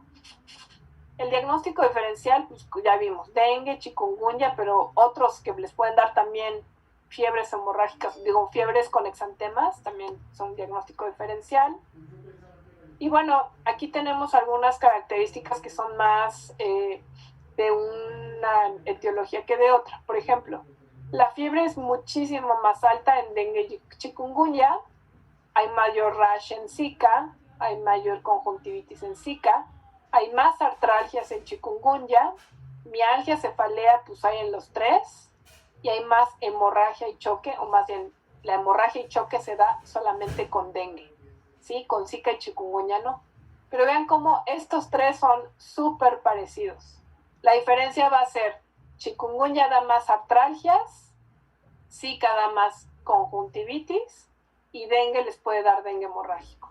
La única forma que ustedes van a poder definir si es cualquiera de estos tres, porque ya andan circulando en México, es a través de serología o detección por PCR. Zika se puede detectar de líquido cefalorraquídeo, saliva, leche, semen, secreciones vaginales, serología y pues se recomienda tomar 2 muestras en periodo agudo y convaleciente y cultivo viral. No hay tratamiento antiviral específico, solamente es sintomático, reposo, abundantes líquidos y paracetamol. Y bueno, este es un cuadro que sacó la Secretaría de Salud para diagnóstico diferencial entre dengue, chikungunya y Zika. Pues vean que el vector es exactamente el mismo, son flavivirus, Zika y dengue, alfavirus, chikungunya, el periodo de incubación es muy parecido, fiebre elevada, mialgias, artralgia, cefalea, sobre todo retroorbital, dolor retroorbital importante en el dengue, puede haber exantema, choque en caso de dengue, sobre todo, conjuntivitis en los tres, y bueno, en dengue también puede haber diarrea y pues ya, básicamente.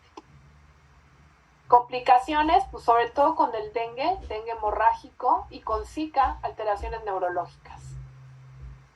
Pruebas serológicas, aquí se hace ELISA, IgG y IgM, también para dengue, aunque puede haber alguna reacción cruzada porque son de la misma familia.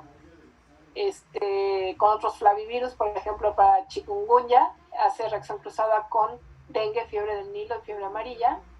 Y bueno, entonces aquí lo que recomiendas es que se haga PCR y el tratamiento pues es meramente sintomático, ¿no? Como vieron aquí. Y pues listo. No sé si tengan alguna duda o pregunta. Esta parece así como clase maratónica, ¿no? Bueno, son las 12:40. Les voy a pasar rapidísimo esta parte que no les di de tantito. Del COVID. Les estaba hablando la vez pasada del COVID y les decía que pues cada vez tenemos más casos, cada vez tenemos más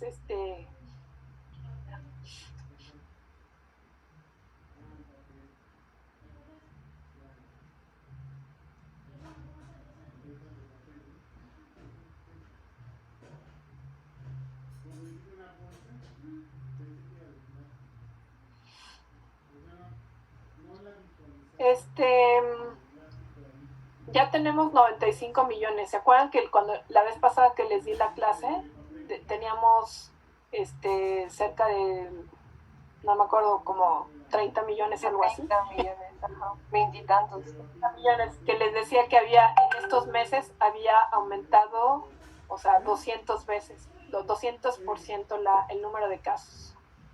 Entonces vean, ahorita, esto es de ayer, 95 millones ya con 2 millones de muertes. Sobre todo en Europa y en América es donde hay más casos, por lo menos confirmados.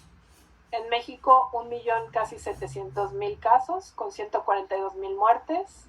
Y cada vez tenemos el récord de número de casos nuevos por día, ¿no? El 20 de enero hubo 20.000 casos. Estamos teniendo 20.000 casos diarios. En junio, julio, que fueron los peores días, tuvimos 9.000 casos. Entonces, para que vean cómo está la pandemia descontrolada. Y en el caso de la Ciudad de México, pues vean cómo a partir de noviembre, cuando empezamos el Puente de Muertos, el Buen Fin, el Día de la Virgen de Guadalupe, las posadas, la Navidad, el Año Nuevo, vean cómo incrementa el número de casos. Y casi todos los casos que hay ahorita es por reuniones sociales, ni siquiera reuniones imprescindibles. Entonces tengan mucho cuidado y pues por eso les paso esto para sensibilizarlos. Aguas con el semáforo, porque si bien es cierto que tiene 10 indicadores epidemiológicos, vean en qué basan el color. Naranja, ocupación menor a 65% y 2 semanas de tendencia a la baja. Rojo, ocupación mayor a 65% o 2 semanas de incremento estable. Amarillo menor a 50, verde menor a 50. Entonces, si yo tengo un verde, quiere decir que tengo camas, pero no quiere decir que el virus no esté circulando. Entonces, ¿qué nos ha pasado últimamente? Pues oímos que, no, pues es que yo me fui a Chiapas de vacaciones en Año Nuevo, porque pues Chiapas era color verde. Entonces, pues van a Chiapas y todos se contagian, porque el color verde no quiere decir ya no circula el virus.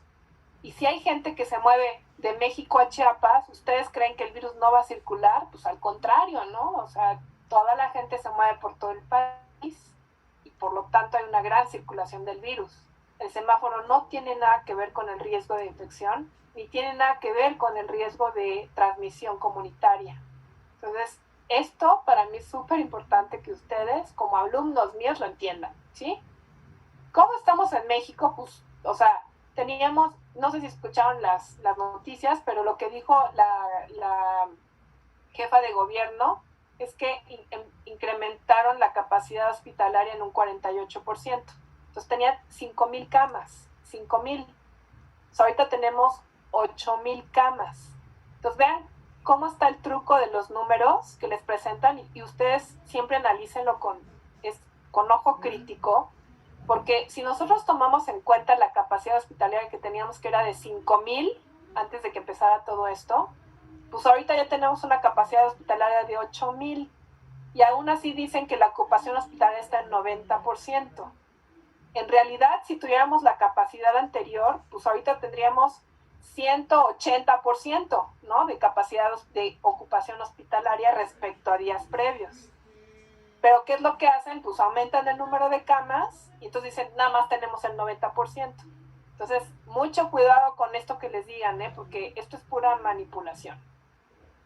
es para decir, tenemos camas, estamos muy bien, no hemos sobrepasado el número de camas, porque desde un principio lo dijo muy claro López-Gatell. La estrategia es no saturar los servicios de salud. No es controlar la pandemia, no es que no se muera la gente, no es que no haya diseminación del virus, es no saturar los servicios de salud. Entonces, por eso todo esto tiene que ver con eso, nada más abusados. Aunque digan, están en verde, ustedes síganse cuidando, por favor, por todos estos casos que estamos teniendo.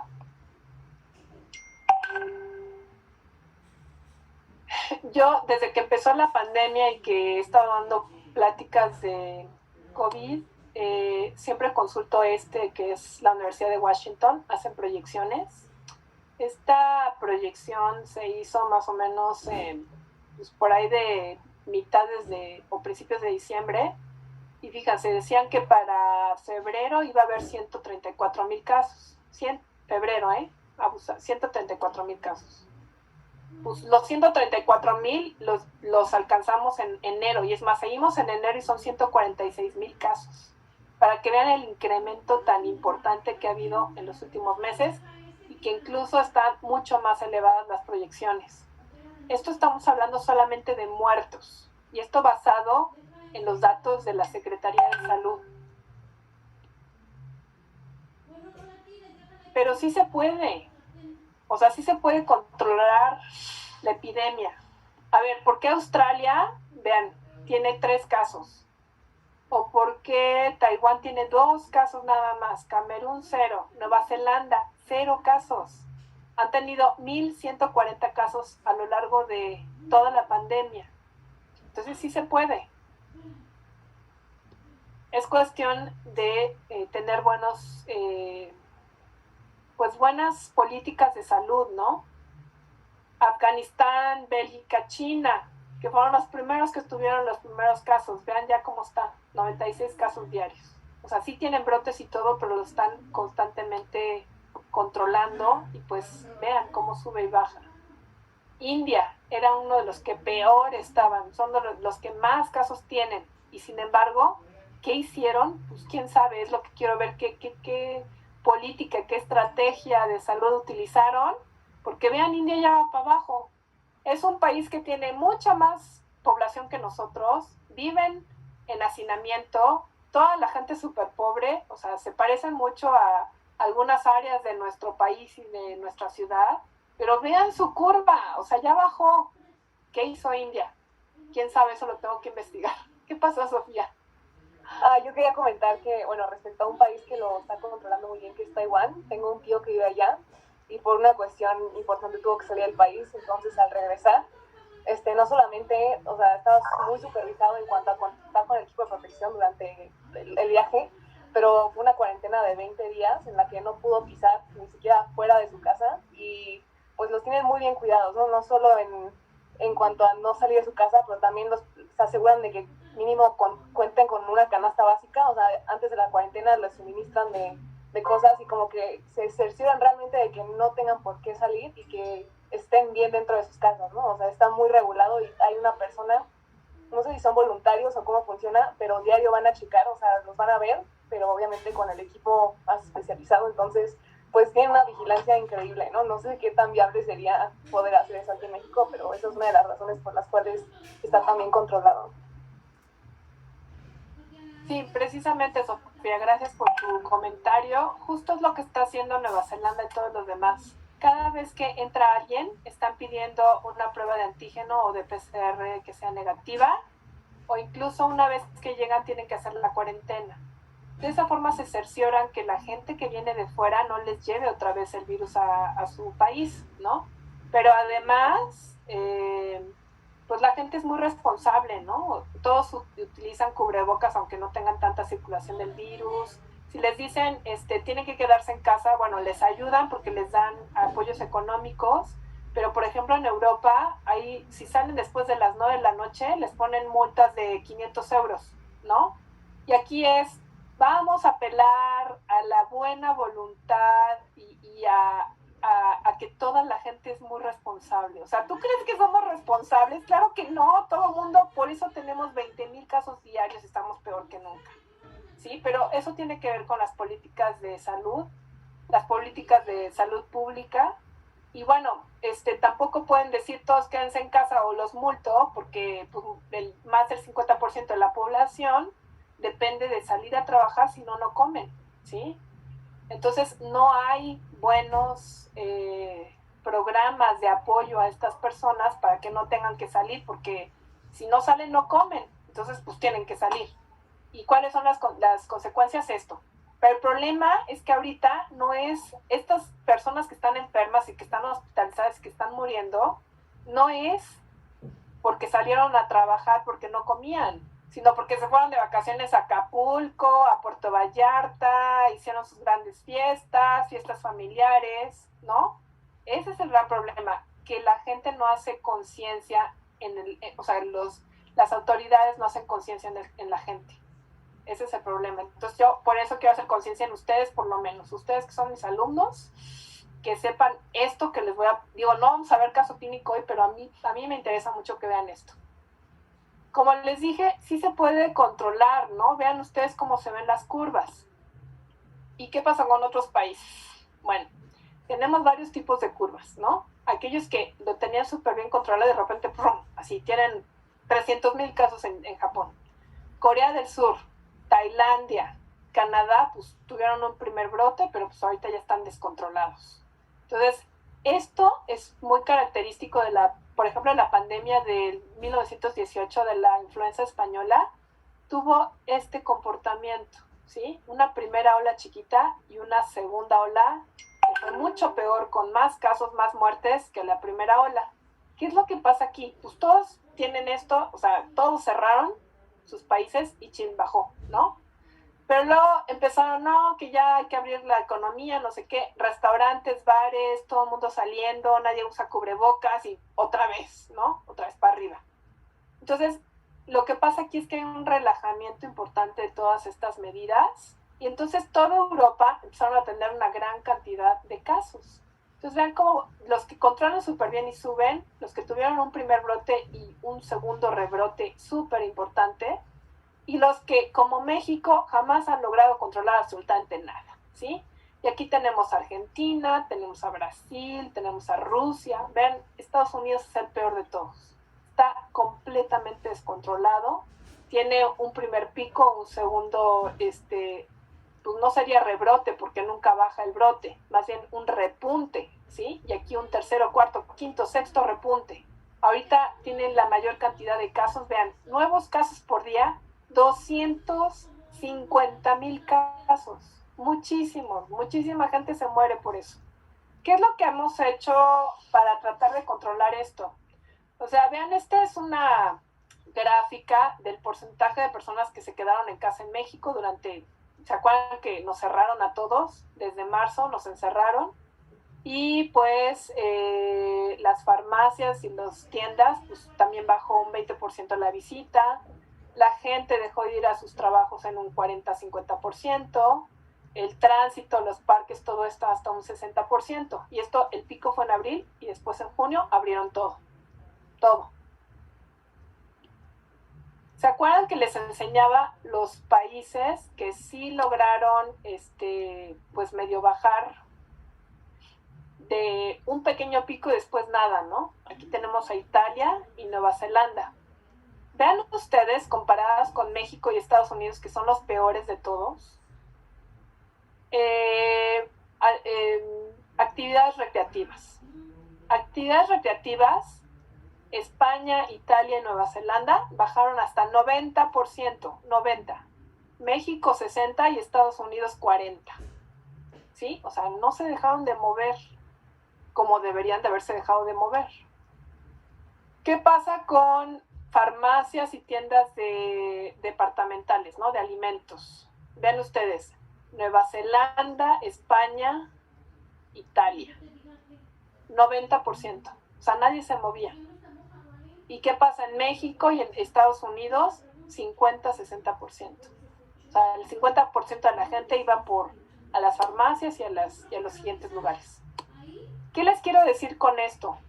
Pues nuestra estrategia de aislamiento y distanciamiento social pues nunca sirvió porque la gente se siguió moviendo. Mientras que haya gente que está en contacto con otra gente, el virus se va a estar transmitiendo y se va a seguir diseminando. Entonces, pues hay varias medidas de protección que ustedes ya conocen, pero lo más importante es que ahora sabemos que no nada más la transmisión es por gotas, sino que también es por aerosoles. Entonces, se producen aerosoles en áreas cerradas y así es como se contaminan. Hay aerosoles que son menores a 100 micras y hay partículas que son mayores a 300. Las que son mayores a 300 se caen y esos son como las superficies contaminadas que ustedes tocan, se tocan la nariz, la boca, lo que sea, se contaminan. Pero el simple hecho de que alguien esté respirando, en una hora vean la cantidad de partículas infecciosas que produce, ¿sí? Entonces, una persona asintomática produce todas estas partículas virales. Cuando habla aumenta 10 veces y cuando canta, grita o están así con mucha gente, aumenta 50 veces. Entonces, ¿qué es lo que determina la contagiosidad? Pues la carga viral de la persona infecciosa. Hay mucha gente que no tiene ningún síntoma, pero tiene una gran carga viral. Hay un paciente, la paciente 31 de Corea es muy famosa porque ella solita dio lugar a un brote de 1,500 personas. ¿Sí? Ella solita. Porque fue a misa y cantaba, y fue 2 veces a misa, y luego fue a un hospital, y luego fue a un mercado, y pues de ahí todo el mundo se contagió, ¿sí? Porque la señora tenía una gran carga viral. La duración de la exposición. Si están más de 15 minutos con una persona, eso ya es factor de riesgo para que se infecte. Número de individuos, pues si hay una gran concentración de personas, pues mayor riesgo. Si ustedes tienen ventilación o aire acondicionado, eso también tiene mucho que ver. Si los espacios están cerrados o abiertos, si usan equipo de protección personal, si tienen medidas de limpieza, susceptibilidad a la infección y actividades que proyectan partículas. Ejercicio, canto, respiración, pues proyectan muchas más partículas. Entonces, miren, les voy a pasar rápido porque creo que ya me quedé sin tiempo. Bueno, todavía tenemos un poquito de tiempo. Este es un estudio, bueno, estos son imágenes del periódico El País, pero a mí se me hacen buenísimas para la gente cuando ve las pláticas, sobre todo para el público en general. Este es un call center, empezó el brote con unas cuantas personas de una de las mesas. Vean cómo hay 13 personas, una enfrente de otra, y pues es un call center, entonces todo el día están hablando y gritando.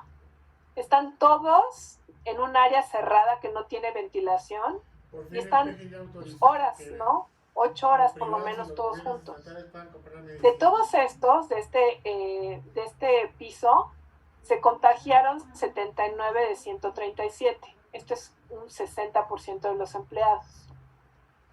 Y vieron en otras partes del edificio, aquí solamente hubo 5 contagios y en otros pisos solamente hubo 3 contagios.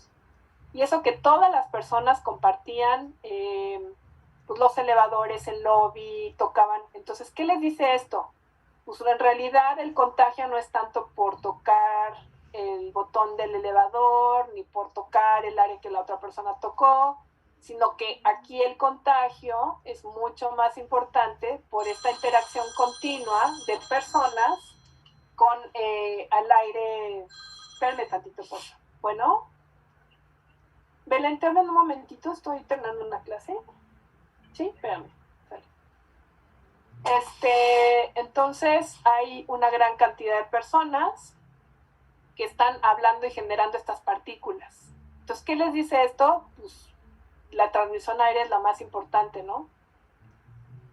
¿Qué podemos hacer? Pues ventilación natural, distanciamiento entre cada uno de estos, que estén en zigzag, que todos usen cubrebocas, que laven las áreas donde tienen como cosas comunes y pues que una parte trabaje fuera y otra parte trabaje en el sitio.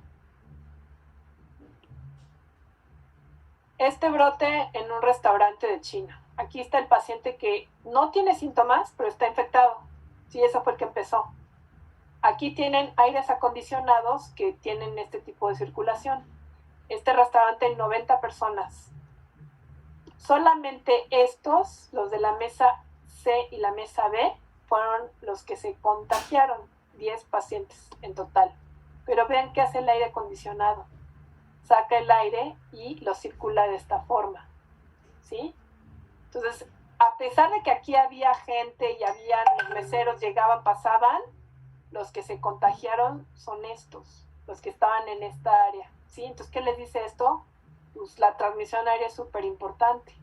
¿Qué tienen que hacer? Pues al comer al aire libre, bueno, de preferencia no vayan a un restaurante, porque hay ahorita muchísimo contagio. Pero lo que pueden hacer los restauranteros es al aire libre, con ventilación, evitar la circulación, que la gente no grite, entonces por eso no ponen música, ¿sí? No sé si han visto que no ponen música, pues es por esto, ¿no? Porque quieren que no grite la gente y genere más partículas virales. Este es un autobús, son 2 autobuses, aquí está el paciente 0, 23 contagios. Aquí, ¿qué pasa? Pues no hay ventanas abiertas, no hay circulación de aire, es la misma circulación y pues vean, así va la circulación y justo todos son los que se contagiaron. Del otro autobús no hubo ningún contagio, solamente en este caso. Esto es lo que ha pasado en esta pandemia y en este brote que tenemos ahorita. Vean, son 6 personas nada más. Es una reunión en un departamento, en un salón, ¿no? En España se sabe que el 30% de las reuniones, de los contagios, ha sido de esta forma. Este es el paciente 0, no tiene síntomas, pero pues está respirando, hablando y pues echa partículas virales. Si pasan 4 horas sin ninguna medida, todos se infectan. Si usan mascarillas, pero 4 horas y con todo cerrado, hay aerosoles por todos lados, tal vez una persona no se infecte. Pero ¿qué tienen que hacer? Pues ventilación natural, utilizar todos cubrebocas, estar con una distancia importante y disminuir el tiempo de exposición, ¿sí? Entonces, si se les ocurre hacer una reunión familiar, por favor díganle a su familia, abran todas las ventanas, o sea, si se reúnen con alguien que no viva con ustedes en su casa, abran las ventanas, usen todos cubrebocas, pero a ver, otra cosa que es importante, porque ahí sí me pongo a jalar las orejas a mucha gente que trabaja conmigo que me dice, ay doctor, es que me infecté, y pues ¿cómo? Es que sí, yo estaba con cubrebocas, pero pues comimos juntos y todos nos quitamos el cubrebocas, entonces pues a ver, ¿de qué sirve traer cubrebocas si pues van a comer y se van a quitar todos el cubrebocas? Entonces, pues tienen que comer por partes o mejor no coman si van a ver a alguien que no viva con ustedes, ¿sí? Porque entonces el riesgo aumenta. Y pues lo que es muy importante, el distanciamiento social, el uso de mascarillas y también la protección ocular, todo esto completo o en conjunto disminuye a menos del 2% el riesgo de transmisión. Pero algo que también es súper importante, si traen así el cubrebocas, ¿sí? O así, como les decía, como Manzanero, que traía el cubrebocas acá de bufanda, pues la verdad, pobrecito, en paz descanse, pero pues así fue como se contagió, ¿no? Tiene que ser sobre nariz y boca y pues lavarse las manos cuando se le pongan y después de quitarse. Eso es muy importante, ¿no? ¿Tienen alguna duda o pregunta? Doctora, yo sí tengo una pregunta. O sea, a mí lo que me llama mucho la atención es por qué no se, desde el principio de la pandemia se hizo obligatorio el uso del cubrebocas. O sea, me hace una medida que puede ser pues, muy eficaz, ¿no? O sea, porque en otros países sí se ha hecho, pero porque aquí en México, no sé si es que tiene como más contacto con las organizaciones.